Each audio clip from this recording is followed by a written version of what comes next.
बिस्मिल्लाहिर्रहमानिर्रहीम। जैसे हम लोगों ने एडिशन के लॉज किए थे, ऐसे ही आज हम लोग मल्टीप्लिकेशन के लॉज करने लगे हैं। मल्टीप्लिकेशन के लॉज में सबसे पहले लॉ कुलैयर लॉ ऑफ मल्टीप्लिकेशन आता है।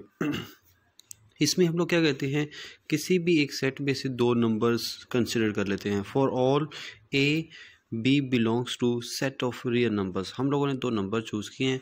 अब अगर इन दोनों नंबर का product A dot B mean जो है ए और बी का जो प्रोडक्ट है वो भी आर के अंदर होगा, तो हम बोलेंगे कि इनके अंदर कुलैयर लॉ होल्ड करता है। कुलैयर लॉ इसके अंदर एग्जिस्ट करता है। किस में एग्जिस्ट करता है? सेट ऑफ रियल नंबर्स में। जो ए डॉट बी होता है इसको यूजुअली हम लोग ए और बी सिंपल बी लिख लेते होते हैं। इसी चीज़ को मैंने इन वर्ड्स एक्सप्लेन किया है, वो ज़रा देखिएगा। Take any two number from any set R. किसी भी सेट में से लिए जा सकते हैं। सेट आर भी हो सकता है, कोई और सेट भी कंसिडर किया जा सकता है।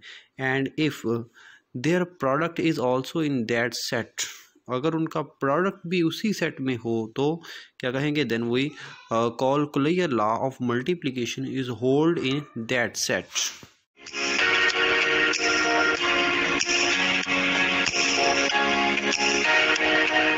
नंबर 2 पे आता है एसोसिएटिव लॉ ऑफ मल्टीप्लिकेशन या फिर एसोसिएटिव लॉ फॉर मल्टीप्लिकेशन। अब हम लोग इसमें क्या करेंगे कि तीन नंबर्स कंसिडर करते हैं सेट ऑफ रियल नंबर में से।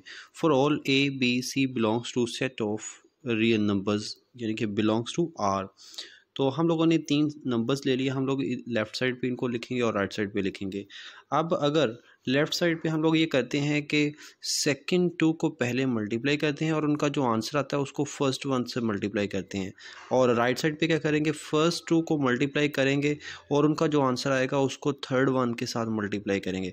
अगर लेफ़्ट और राइट के आंसर सेम आ जाते हैं तो हम बोलेंगे कि इनके अंदर जो एसोसिएटिव लॉ ऑफ मल्टीप्लिकेशन है वो होल्ड करता है। इसी चीज़ को मैंने इन वर्ड्स एक्सप्लेन किया, वो ज़रा देखिएगा। Take any three numbers from any set R and if they satisfy this condition, इस चीज़ को वो सेटिस्फाई करते हैं तो हम क्या कहेंगे? Then we call associative law of multiplication holds in that set. जिस सेट में से वो नंबर्स चूज़ किए जाते हैं उसी सेट के अंदर वो वाला लॉ जो होता है वो एग्जिस्ट करता है, यानी कि अभी एसोसिएटिव है तो एसोसिएटिव होगा। नंबर 3 पे आती है मल्टीप्लिकेटिव आइडेंटिटी। अभी हम लोग मल्टीप्लिकेटिव आइडेंटिटी के बारे में डिस्कस करने लगे हैं। For all A belongs to capital R mean set of real numbers. हम लोगों ने सेट ऑफ रियल नंबर में से एक एलिमेंट चूज़ किया है ए, और अब क्या करते हैं?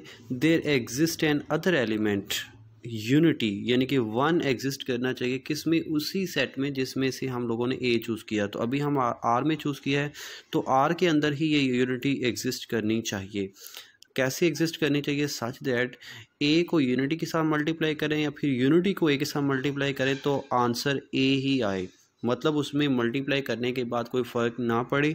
तो हम कहते हैं कि इस सेट के अंदर मल्टीप्लिकेटिव आइडेंटिटी, इट मीन के यूनिटी एग्जिस्ट करती है। इसी चीज़ को वर्ड्स में एक्सप्लेन किया गया है, वो दिखेगा। Take any one number from any set R and if there exist, इसका मतलब देयर एग्जिस्ट होता है number one in that set R such that one को जो है वो ए से मल्टीप्लाई करे या फिर ए को वन से करे, आंसर ए ही बने, then we called multiplicative identity exist in that set. Number 4 पे आता है मल्टीप्लिकेटिव इनवर्स। मल्टीप्लिकेटिव इनवर्स को इस तरह से एक्सप्लेन किया जाता है। For all A belongs to R. A जो है वो ज़ीरो नहीं होना चाहिए, ए ज़ीरो नहीं होना चाहिए, ए अदर दैन ज़ीरो कोई भी नंबर हो सकता है। If A belongs to R and there exists an other element A inverse in R, A के अंदर एक और एलिमेंट A इनवर्स एग्जिस्ट करना चाहिए सच दैट कि हम लोग A को A इनवर्स से या फिर A इनवर्स को A से मल्टीप्लाई करें तो आंसर 1 बने। मल्टीप्लिकेटिव इनवर्स में किसी भी नंबर को उसके किसी और नंबर यानी कि उसके इन्वर्स के साथ मल्टीप्लाई करें तो आंसर 1 बन जाए तो हम कहते हैं कि उस सेट के अंदर, यानी कि अभी सेट आर है, अगर कोई और सेट होगा तो उस सेट की बात की जाएगी, उस सेट के अंदर मल्टीप्लिकेटिव इन्वर्स एग्जिस्ट करता है। अगर किसी के अंदर हम लोग इस तरह का ए इन्वर्स फाइंड नहीं कर पाते तो हम बोलेंगे कि उसके अंदर मल्टीप्लिकेटिव इन्वर्स एग्जिस्ट नहीं करता। और जो ए इन्वर्स है इसको हम लोग इस तरह से भी लिख सकते हैं, ऊपर इसकी पावर नेगेटिव है, नीचे जाके इसकी पावर पॉजिटिव हो जाती है, 1/a इसको लिखा जा सकता है। अब इसी चीज़ को वर्ड्स में एक्सप्लेन किया गया, वो दिखेगा, take any one number a from any set R and if there exists a number a inverse in that set, जिस सेट में से हम लोगों ने ये फर्स्ट वाला a लिया है उसी सेट के अंदर ये a इन्वर्स एग्जिस्ट करना चाहिए, सच दैट उसकी कंडीशन कैसी होनी चाहिए कि उन दोनों को आपस में मल्टीप्लाई करें तो आंसर 1 बन जाए, देन वो called multiplicative inverse exist in that set. अभी हम करने लगे हैं नंबर 5 पे, commutative law of multiplication. Multiplication के लिए अभी कम्यूटेटिव लॉ करने जा रहे हैं। For all A B belongs to capital R, set of real number में से हम लोगों ने 2 एलिमेंट चूज़ किए हैं, एक ए और एक B.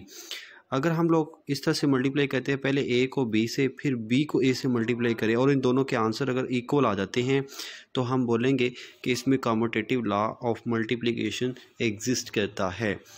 Take any 2 number a b from any set, हम किसी भी सेट में से ले सकते हैं, and if they satisfy this condition, a को बी से और बी को ए से मल्टीप्लाई करने पर आंसर अगर इक्वल आते हैं तो हम क्या कहेंगे, then we call the commutative law of multiplication holds in that set. किस सेट में एग्जिस्ट करेगा, जिस सेट में से हम लोगों ने वो नंबर चूज़ किए हुए होंगे। लास्ट पे एक और प्रॉपर्टी आती है, distributivity of multiplication over addition. ये एक छोटी सी प्रॉपर्टी है, आप इसको ज़रा देख लीजिएगा। अगर हमारे पास इस तरह से कोई नंबर लिखा हुआ है बी प्लस सी और ए उनके साथ मल्टीप्लाई हो रहा है, तो हम क्या करेंगे, ए को सबसे पहले बी से मल्टीप्लाई करेंगे, फिर ए को सी से मल्टीप्लाई करेंगे, वो बन जाएगा ए बी और ए सी। इस प्रॉपर्टी का नेम है लेफ़्ट डिस्ट्रीब्यूशन प्रॉपर्टी। इसी तरह से नीचे नंबर्स लिखे हुए हैं, ए प्लस बी और सी इनके साथ मल्टीप्लाई हो रहा है, तो सी को हम पहले ए के साथ मल्टीप्लाई करेंगे, फिर सी को बी के साथ, तो वो बन जाएगा ए सी बी सी। तो इस प्रॉपर्टी का नाम है राइट डिस्ट्रीब्यूटिव प्रॉपर्टी। तो इस तरह से हमारी ये जो प्रॉपर्टीज़ हैं कंप्लीट हो जाती हैं एडिशन की और मल्टीप्लिकेशन की, और एक लास्ट पे ये डिस्ट्रीब्यूटिविटी होती है, ये भी आप लोगों को याद रखनी होगी प्रॉपर्टी।